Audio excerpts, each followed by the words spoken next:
我哋今日一齊嚟玩呢本蠟筆小新磁力貼紙安靜書。呢本安靜書裏面有3個場景，分別係客廳、浴室同埋睡房，仲有2張磁力貼紙用嚟佈置場景。我哋先將貼紙撕落嚟，有一個蠟筆小新人物公仔同埋蠟筆小新嘅衫，仲有小新最鍾意嘅動感超人套裝。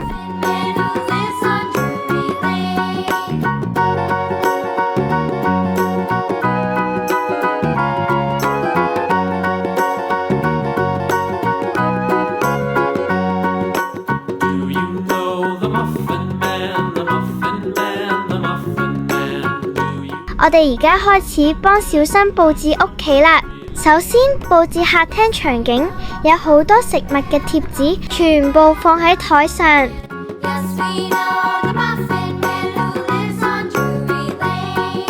幫小新人物公仔換件睡衣先。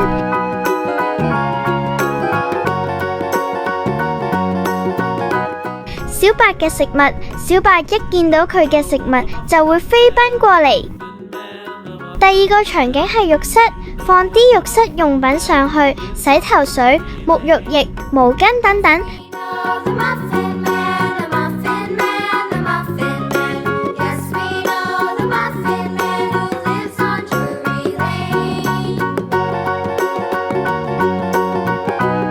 當然唔少得沖涼鴨仔啦。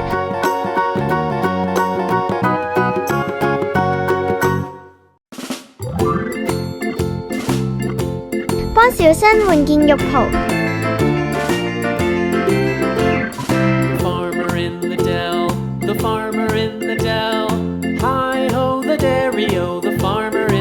第3個場景係書房，先佈置好書櫃，貼圖書貼紙上去，仲有零食都放入書櫃。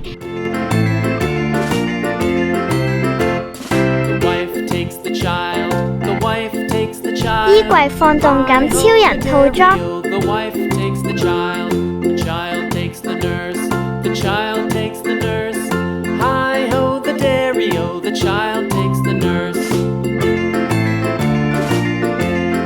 幫小新換一套佢最常着嘅衫褲。